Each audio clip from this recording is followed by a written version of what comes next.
एक लड़का था। वह काफ़ी गरीब था।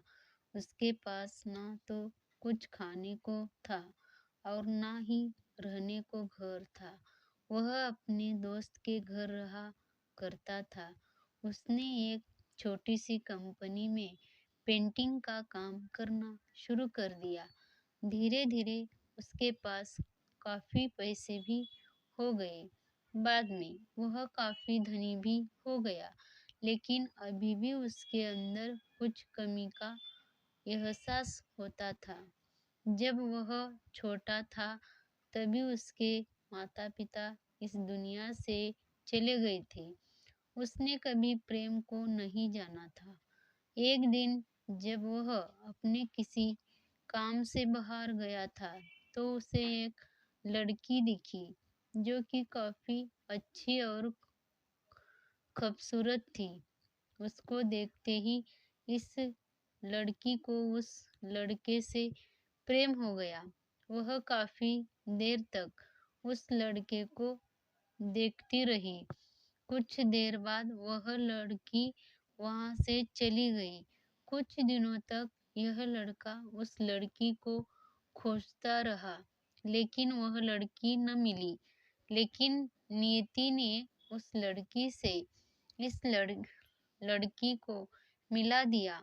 वह लड़की इस लड़के के घर काम की तलाश में आई थी।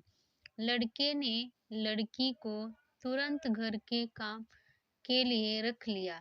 जब वह लड़की इस लड़के इस मिलने आई थी, उस समय इस लड़के ने कुछ शब्द भी साफ से नहीं बोल पा रहा था, जिससे लड़की को लगा कि यह लड़का गूंगा है। लड़का भी जान गया था कि यह लड़की हमें गूंगा समझती है गई थी कि यह लड़का इस घर का नौकर है, ना कि मालिक है।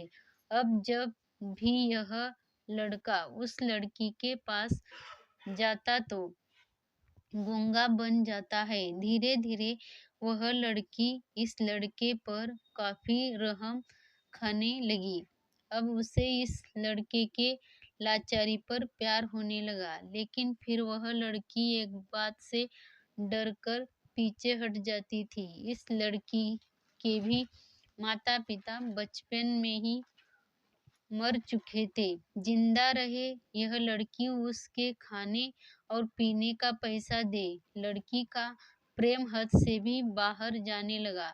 लड़के के एक खांसी पर भी वह लड़की उस लड़के के पास पहुंच जाती थी। अब लड़का भी समझ गया कि इस लड़की को मुझसे प्रेम हो गया है। लड़का भी बहुत ज़्यादा उस लड़की से प्रेम करता था। उसने पहले लड़की के बारे में सब कुछ पता किया। जब उसे सब पता चल गया तो वह बहुत रोने लगा, क्योंकि उसने गूंगे होने का झूठ बोला था। अब वह दिनों रात रोने लगा। लड़की अपने सैलरी में से लड़के की इलाज करवाने को कहती थी। एक दिन सुबह ही उस लड़की को पता चला कि वह लड़का हॉस्पिटल में भर्ती है।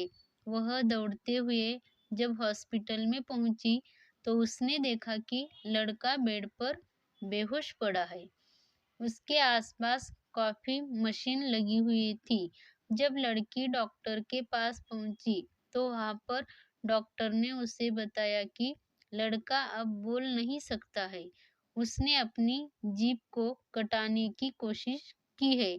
इसके साथ ही उस डॉक्टर ने उस लड़की को एक पत्र दिया। उस पत्र में लिखा था, मैं एक काफी धनी लड़का हूँ। जिस घर में तुम काम करती हो उस घर की मालिक मैं ही हूँ, लेकिन इसके साथ ही मैंने तुमसे एक बहुत बड़ा झूठ बोला है कि मैं एक गूंगा हूँ। अब इस झूठ का प्रायश्चित करने के लिए मैं ऐसा काम करने जा रहा हूँ। इसके साथ ही तुम मेरे घर से मेरे मैनेजर से पैसों को लेकर अपने चाचा को दे देना और एक नई जिंदगी की शुरुआत करना। अगर हो सके तो मुझे माफ कर देना। तुम्हारा दोषी। इस पत्र को पढ़ने के बाद उस लड़की के आंख आंसू से भर आए। वह दौड़ते हुए मंदिर में गई। उसने भगवान के सामने कसम खाया कि जब तक वह लड़का बोलने नहीं लगता है तब तक वह कुछ नहीं खाएगी, भले ही वह मर क्यों न जाए। इधर डॉक्टर भी उस लड़के की इलाज कर रहे थे। ईश्वर ने दोनों के मन की बात कबूल कर लिए और अब लड़का बोलने लगा, लेकिन वह अपनी याददाश्त को खो गया। अब उसे कुछ भी नहीं याद था। अब इसके बाद लड़की ने उसके याददाश्त के लिए काफी कुछ किया, लेकिन याददाश्त न आ सका। अगर प्रेम की नींव को झूठ पर रखा जाए तो वह गिर ही जाता है। अगर आपको ये कहानी पसंद आई हो तो अपने दोस्तों के साथ जरूर शेयर करें और ऐसी ही प्यारी कहानियाँ सुनने के लिए हमारे YouTube सब्सक्राइब करें। धन्यवाद।